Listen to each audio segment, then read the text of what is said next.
see lots of cell phones and all that out because you have an important job. You're going to be tweeting about this panel. You're going to be doing hashtag Wizard World, and you're going to be talking about this guy who's about to come on stage because, of course, you know him from The Walking Dead as Shane, but man, this guy's been busy.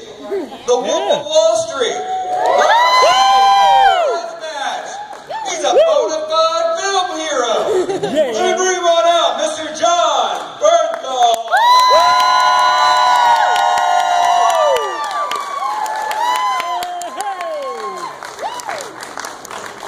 What's up, y'all?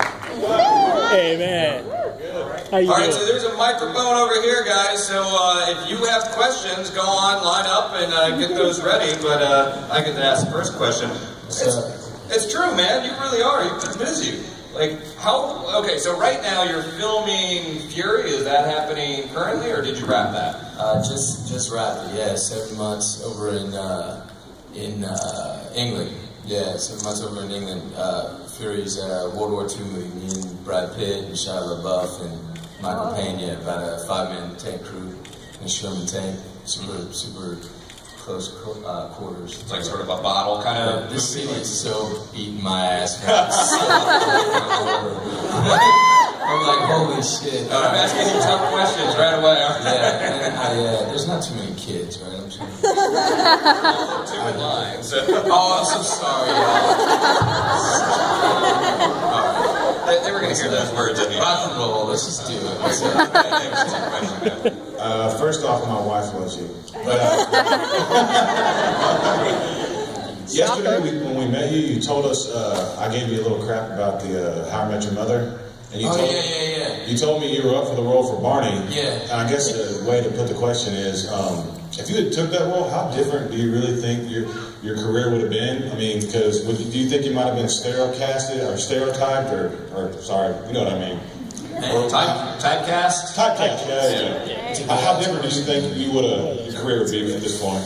I don't know. Look, that's a good ass question. There's no, in this thing, in this business, there's definitely no rhyme or reason to any of it.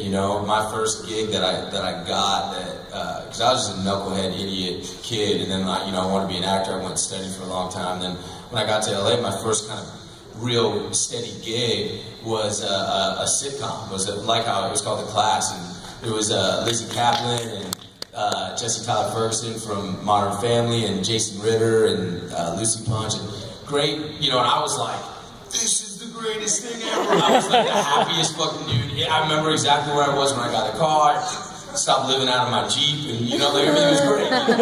But that was so not, to me, I was not suited for that kind, the kind of things that I want to do and the kind of roles that I really want to play had nothing to do with that. And that's a double-edged sword. You get on a show like that and had that show been How I Met Your Mother and last for 13 seasons, and that's kind of what you're doing then. And bless all those guys that do that show. They're super talented, and a lot of them go on and do a bunch of other stuff. But I just feel really blessed that kind of Walking Dead and Shane was sort of the first time I got to play something that really spoke to my heart and I really connected with. And I said, I wanted to do that so desperately. And I said, this guy right here, this is a guy I get, and this is a guy, that I think speaks to sort of the things that I like to do the most as an artist. That's right. Well, like you said, TV is a big commitment. Like you can end up being on there for 13 years. That's it, yeah. Because things are rolling so well with the films you're doing, would you ever take another... I mean, I know Mob City is sort of up in the air. Would you go back to TV, to a big TV commitment? Yeah, look, it's just TV's great now. And some of the best stuff in the world is TV, and the best filmmakers and the best writers are going to TV. Yeah, for me, it's just... I want to buy diapers for my kids, and I want to work with the best actors in the world and work with the best writers in the world and the best like that. Just as long as the story's good and the talent's good around me, it doesn't matter what the genre is, theater, television, or film. Yeah. All right. Yes, sir. Oh, how awesome, or what happened when you read the script in Walking Dead and found out that you were about to die? I knew the whole time, I knew, in the beginning they had us auditioning for Rick and Shane. I actually auditioned for Rick first. and the way that it worked was crazy, you know. Right? And like, it was crazy, you know. They had all the guys that were sort of in contention. Frank Darabont had this sound studio, and he rented it out for the day. And usually auditions are like, you know, when you get to the final audition, it's just the worst, because you go into some big studio, some corporate room, and there's a bunch of people in suits or like, you know, don't know shit about, you know, what good acting is, and they're like, I think that guy will sell more commercials, and it's like it's just crap. But Frank had it all different. He rented out a soundstage. He said nobody from the network can be there, and it was just actors, and like all the people competing against each other, we like had lunch together and hung out for the day, which is unheard of, you know. And really what he said is, he said, I want this to be all about making the best work possible. And he had all the Rick and Shanes. He had everybody read both roles. And you know, this has been, you know, thousands of people were auditioning, but he had narrowed it down to 10. So we all read with each other and switched off. And, you know, by midway in the day, everybody started breaking down, being like, no, you read Rick with that guy. Am I better than that guy? And I was like, oh, you're so weird, dude. Just keep it together. One day, just keep it together. But it was a really cool, man, this has nothing to do with your question. but you know, it was a very humane and very, I thought, great way to conduct an audition. It was really about just getting the best work out there. And then on that day, the only thing, you know, he cast a Shane, but he didn't cast a Rick. And I remember he talked to me about, you know, the different parts, and he said, you know, he asked me, you know, which, and I said to him straight off the bat, I said, I really don't want to audition for Rick, I just want to audition for Shane. And you know, I never, to me, he thought that was crazy, because he's like, you know, Shane's going to die, and I didn't really care. I knew from the beginning that he was going to die and when he was going to die, but to me, I thought it provided an amazing opportunity, because here's this guy that you're introduced to, who's, you know, having a burger and a pile of French fries, sharing a pile of ketchup with his best friend, talking about marital problems, and he's literally just trying to help his friend the best way he can. And I knew within a couple seasons I would have to sleep with her or want to kill him, completely lose my mind. You know, what an amazing character arc, and it's so rare that you get to sort of be strategic and plot out your beginning, middle, and end. And I said, you know, that's the role. I'll do whatever it takes to get it. I agree with you. It's a wise baby. Yeah. You know what I mean? Like, enough fucking talking to you. So bored of your voice. So I want to hang out with you. Hey there, buddy. Do you think Shane was a good guy or a bad guy? You know, that's a good question. You know, I think that there was you know, when I first got the part and we went to New York City for Comic-Con, we all, before the show come out, everybody introduced themselves. You know, I'm Andy Lincoln and I play Rick. I'm, you know, Lori Holden, I play Andrew, and I'm like, hey, I'm John Berthal, I play Shane. Everyone's like, bam! You know, like,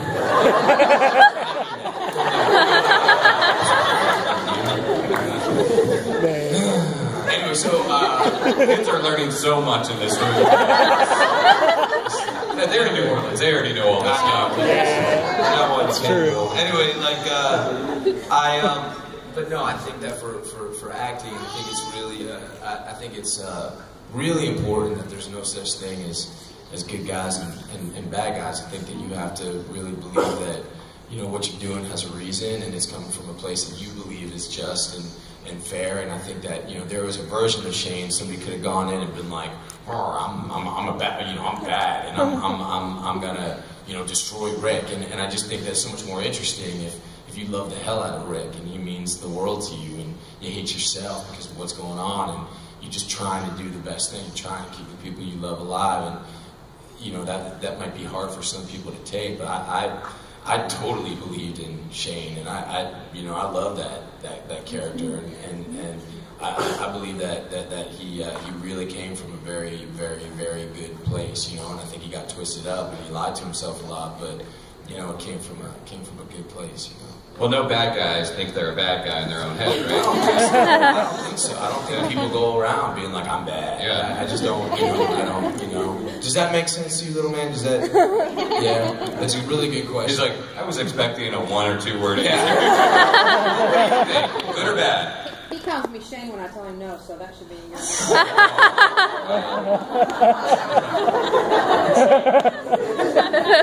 Hey there, buddy. Hey, did you like how you died in The Walking Dead, and what do you feel? Like, how did you feel about how you died in The Walking Dead, and did you like your death? Like, How cool was it? That's cool. You know, that's also a good question. And I don't know how to do this one short either, but you want the long answer or the short answer? Long answer. Long answer is we really want, you know, I've said it before places, so forgive me if you've heard it before, but it was very close to the death was going to be different. You know, Andy Lincoln and I had a very different kind of idea for how that scene was going to play out. And I was really disappointed that they didn't go that way, but the way that I wanted Shane to die was the exact sort of same way, except after he takes Randall, the prisoner, out and kills him, takes Rick out into the woods. They get into the argument. He says, "I'm a better man than you. I've been with your wife," all that crazy crap. And then Rick says, "What are you going to do? You're going to kill me? You're going to kill me right here?" And then Rick was going to throw his gun away. And then I kept pushing him with my gun, like I was going to kill him, and I basically forced him to stab me.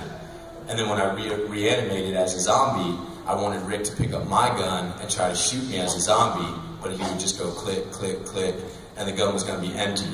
And then Carl would come out and blast old Shane, because what I thought was that Shane brought Rick out into the woods to make Rick be the kind of man enough to raise Shane's baby. And then it was this act of both unbelievable sort of, you know, ridding him from the world, because Shane knew that he was too dangerous to sort of be a part of this, but at the same time, Rick needed to take that step in order to raise his baby, and in a way it would be a very perverse thing, because he very much infect Rick's mind, you know, when Rick realized that the gun was never loaded. But we argued a lot, and Andy and I really loved this idea that I came up with, and they decided not to go that way. But I think there was really there's still very much a flavor of that in the way that we played it, and it was very much in my head. That part of what I was trying to do is take my own life in that scene. So yeah, it's kind of heavy. Yeah.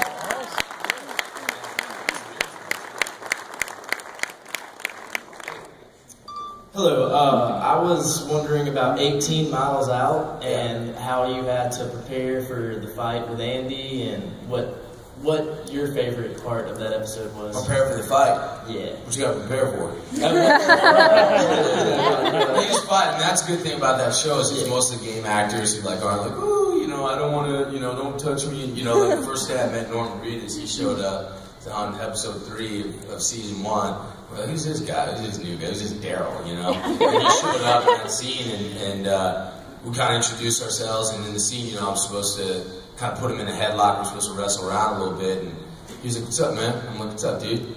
And he's like, "This is where we first fell in love, me and Norman Reedus." I was like, "Hey, look, dude, I'm just gonna kind of go for it." He's like, "Go for it, bro." I was like, "Fucking love." It's a game of shit. And we just went for it. He said he almost passed out in that scene. He was like, "Do it." He was like, "Go for it." And that's the kind of actors that are on that show. I think that's a big reason why the show is, because there could be a very crappy version of that show. That show could have very much not worked, you know, like cheesy ass zombie show. Really terrible.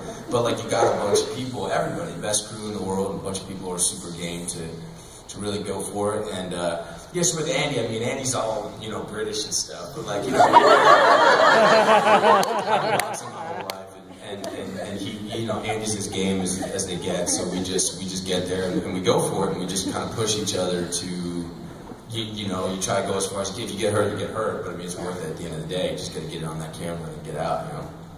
Well, that was also like very much a Darabont team that he brought together, and Darabont has a reputation for bringing good teams together, including Mob City. When he approached you for that, what did he say? He's like, "Look, this is totally different than Shane. This is the character." He didn't tell me much. I mean, it was really one of those things where he called me after he had been fired off of season 2, and I was still doing Shane. He called me up, and he was like, "You know, Shane's still done at the end of the season." I said, "You know, I think that's the plan." And he said, do me a favor and keep yourself available. I'm writing something for you.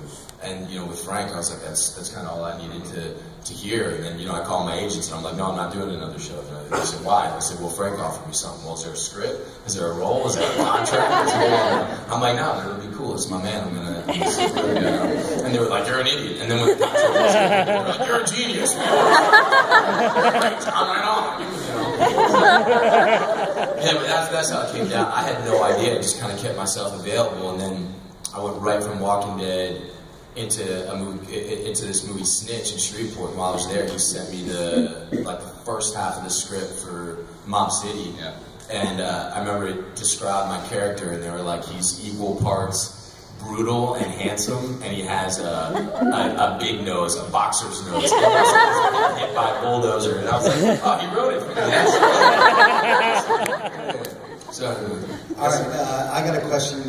Feel free to not really answer it. Because you are, I'm a big fan of the show, and you're one of the actors where I think you might actually answer this question because you're no longer connected to the show, but you're not. You've got other work and other places to go. But it's kind of about Kirkman has this. At least in my circles, everyone says he's pretty much a jerk to the fans and such, and the way he's been running the show and stuff like that, I think he fired all the writers from the first season to go to the second season. And to make a long story short, I'm going to be going to see Tony Moore, who's one of the artists who did it, and there was a big overall and all that other stuff. And I didn't know if you had any, I don't know, personal opinions about. I ain't got nothing for you on that, bro. And even look, if I thought that, I'd tell you. You know, if I thought he was a jerk, I'd be like the first one. I honestly don't. You know, I honestly can't.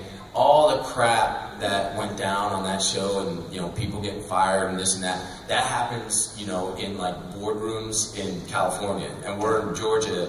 You know, in the woods, killing zombies like that. So we don't, you know, you might think we might have, and any time I've really put myself out there in the past and been like, this was unfair, and this should have been like this, I've gone through a little bit more experience and seen a little bit more stuff and said, oh wait, actually maybe they had a point there, maybe there was something to that. So I think it's better if you don't know about something, you might as well just keep your mouth shut about it, because I genuinely don't know. I appreciate you. Rock and roll, brother. Yeah. Are you from TMZ, sir? It's Tony Moore's lawyer right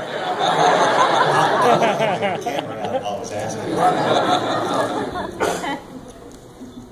Okay. I was wondering if you were surprised at the production value of the show. Also, were you surprised at how fast it became a hit, and do you still watch it? First was surprised by the production. Surprised? Badass. Everybody's badass. It was Frank, so I knew it was going to be good. That show just got better and better. I read the script. I was like, this is great. I will do anything to be on this show. It was the first time I actually had a couple offers to do other shows before I had auditioned for Walking Dead. And this was, and I turned those shows down because I needed to audition for Walking Dead. Everyone was like, you're crazy, you're crazy. I said, this is what I got to do. And then when I got there and I met the cast, it got even better. When I got to know Frank, it got even better. When I got to know the production team, it got even better. The crew, better. Georgia, better. It just got better and better and better. And we all, we all loved it. So no, like the production, the team that he assembled, I mean, it's Frank Darabont, so the team that's going to work with him is going to be top notch. So, and everyone just works their ass off on the show. And so the answer to that question is no, I wasn't really surprised, but I loved it. And then it being a big success, yeah, we never thought it would be, you know, like what it was right off the jump, you know. But we were very, you know, we were thrilled and touched. And I went right on after season 1 to do a movie with Woody Harrelson. I remember he, at lunch that day, on the set of the movie, he like read some report that, you know, we had broken some record in our first episode, you know, and Woody's, you know, now he's, you know, super good friend of mine, but back then he's just like a hero to me. And like for me to find that out through Wood was just so dope. And then the last thing is, yes, I always watch. I can't wait for tonight. I just been over in England doing that movie with Brad Pitt, and you know, it was really, I didn't have it there, and I'm like a monkey on a computer, like a straight monkey. Like I can't do anything. And so somebody figured figured out how to like download it and all that. That probably doesn't sound too impressive.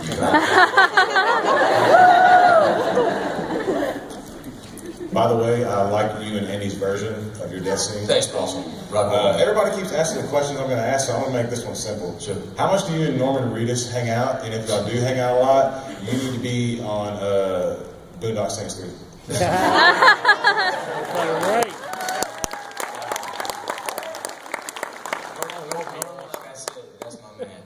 That's my man, but he and me together is just, it's TROUBLE, man.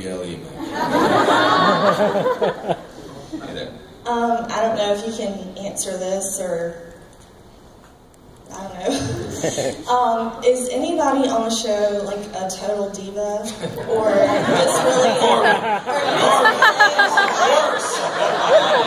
No. I mean, look, I'm not on the show anymore, sweetheart, so I don't know what these new knuckleheads are doing. You know, I have no idea. But back in the day, no. Everybody wants to get dirt out of you. Like, yeah, he's dead. My question is, if Shane was still around when they first met the governor, you think he would have got taken out? Totally absurd.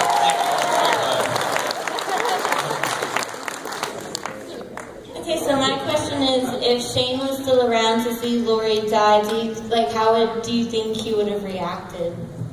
If Lori died? Yeah, how would you react?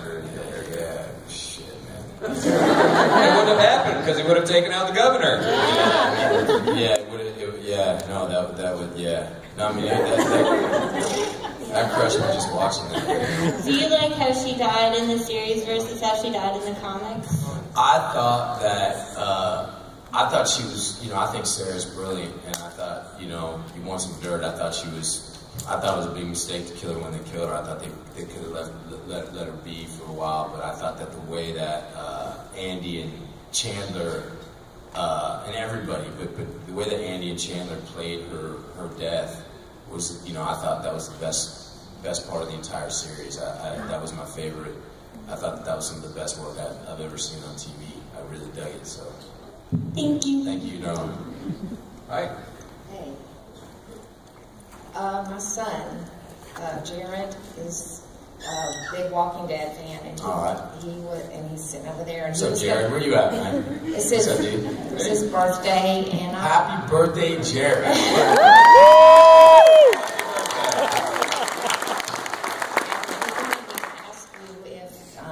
You were going to take your name tag. Oh, the name tag? Come on, Jared, it's yours.